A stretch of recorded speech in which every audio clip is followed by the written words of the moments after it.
Hello Deepak. My question to you today is, do you think true love is unconditional? No, I don't. And I don't think it should be. If it were to be, it would be disastrous. I can explain my point of view by simply asking you a few questions.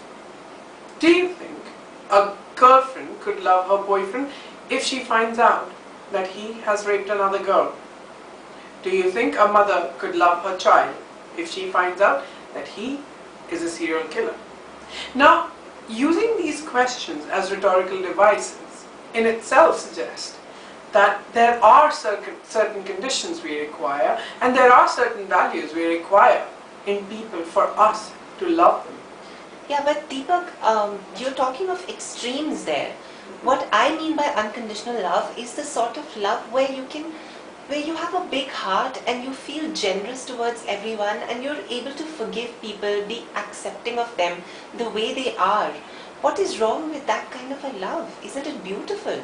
Well, there are several things wrong with what you just said. When we talk about extremes, my purpose of talking about extremes here is to bring out the principle you're functioning on. The principle of unconditional love with no conditions. Second thing what's wrong with it, it's just not true. We do not function like that.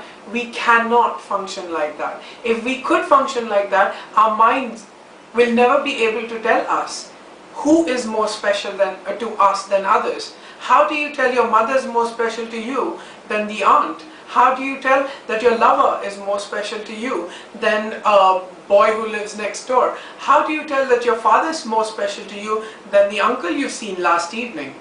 So we do not function on those principles, and these standards cannot be used to judge our relationship with people we do not know and even with the people we know. These standards are unattainable and unachievable, and therefore I think the whole concept of unconditional love is very empty.